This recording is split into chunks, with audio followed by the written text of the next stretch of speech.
Guard of honour پیش مسلح افواج کے دستوں کی جانب سے الوداعی گارڈ آف آنر پیش کیا گیا۔ صدر عارف علوی نے ایوان صدر کے اسٹاف سے الوداعی مصافحہ کیا۔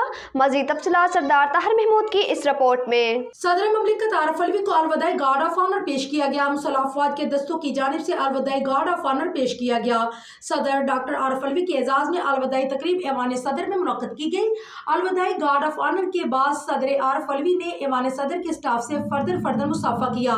صدر مملکت ڈاکٹر عارف علوی کل سبکدوش ہو جائیں گے۔ صدر مملکت ڈاکٹر عارف علوی نے گزشتہ روز ایوان صدر خالی کر دیا تھا۔ صدر مملکت عارف علوی نے اپنا سامان سابق صدور کے لیے مختصر رہائش گاہ میں منتقل کر دیا۔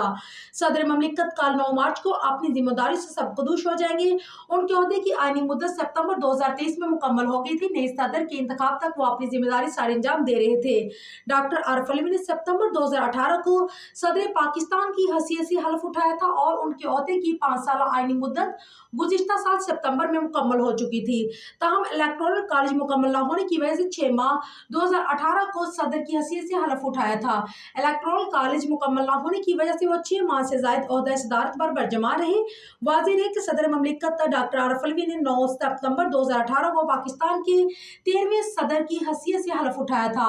تقریب حلف برداری ایوان صدر میں منعقد کی گئی تھی۔ حلف برداری کی تقریب میں سابق وزیر اعظم عمران خان، چیئرمین سینیٹ صادق سنجرانی، سابق اسپیکر قومی اسمبلی اسد کیسر، وفاقی وزراء، تینوں مسلح افواج کے سربراہان سمیت 4 صوبوں کے وزرائے اعلیٰ سمیت دیگر اعلیٰ سرکاری اور سماجی شخصیات نے شرکت کی تھی۔